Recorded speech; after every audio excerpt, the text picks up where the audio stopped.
I've decided to do something a little bit different today. Rather than do a video where I watch someone else's video and debunk their arguments, I'm going to take an argument that I've heard multiple people use and explain in detail why it's faulty. So today we're going to be taking a look at the "you proved my point" argument, or as I like to call it, Lewis's fallacy, and I'll explain why in a bit. So first off, I'm going to describe the argument. As most of you know, YouTube is largely made up of right-wing ideas. Despite the owners of the site clearly being left-leaning, right-wing ideology tends to be most prominent, with some exceptions. So when you see a video arguing for left-leaning groups like BLM or feminism, unless they already have a substantial following, they'll usually have more dislikes than likes. And the comments section will be tearing them apart. When you look through said comment sections, however, you'll usually come across one or two comments saying something like this. "Loving all the hurt man babies in the comments. Thanks for proving to yourselves why this march is necessary. The comments so far further prove the point." Lol at the dislikes. Alt-writers can't even take a joke, and they complain SJWs get offended too easily.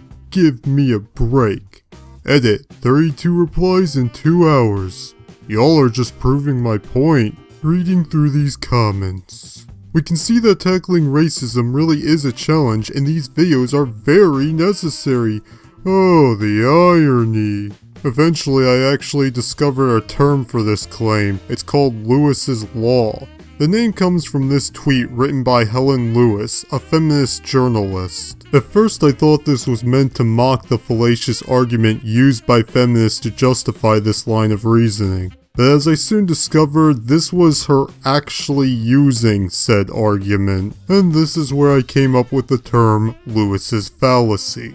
Now to be fair, it is possible for someone to give a rebuttal to an argument that ironically proves the initial person right. Let's say one person says to another, "You know, you can be a little oversensitive sometimes." And the person responds saying, "No, I'm not. I can't believe you would say something like that. You're such a jerk." In that circumstance, person A claims that person B is oversensitive, and person B responds by being shocked and offended, thus proving person A had a point. The problem with this law, though, is the way it's worded. Lewis states that the comments on any article about feminism justify feminism, which logically dictates that any disagreement with feminism is further justification for feminism's existence. If you have even a basic grasp of logic, you should see how this is fallacious. It effectively eliminates any way of proving the original position wrong, even if it is, in fact, wrong. Since there is no way you can prove something wrong without disagreeing with it. Imagine that person A is a flat earther and person B is trying to prove him wrong. Person B argues that since person A disagrees with him, that means the world is round. Now person B is obviously correct that the earth is round, but the logic he used is still fallacious. Now let's imagine person A and B exist in an alternate universe where the earth actually is flat, with the same conversation.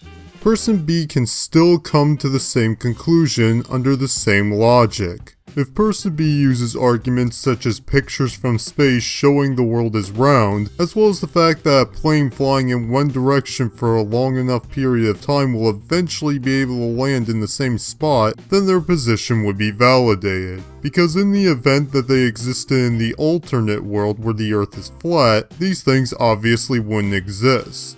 And that's one way you can tell this line of reasoning is faulty, because it's effectively the same regardless of what the truth is. Now some feminists may argue, that's not what the law is supposed to mean.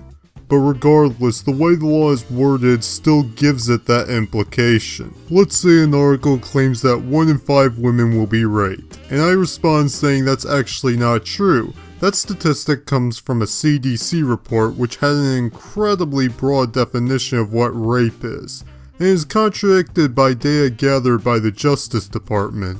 Now since my comment is on an article about feminism, it falls under what's defined by the law. So a feminist can still claim that I'm somehow invoking Lewis's law even if my stats are perfectly legitimate. This law dictates that I've somehow justified feminism despite my comment very clearly demonstrating that the problem feminism is trying to combat doesn't exist. And lastly, there's nothing that limits this line of reasoning to feminism itself, and when applied to other ideologies, it becomes even more inane. Someone writes an article on why we need racism, someone comments why that's wrong, boom, racism is now justified. Someone writes an article on why we need bestiality, someone comments why that's wrong, boom, bestiality is now justified. Someone writes an article on why we need terrorism, someone comments why that's wrong. Allahu Akbar!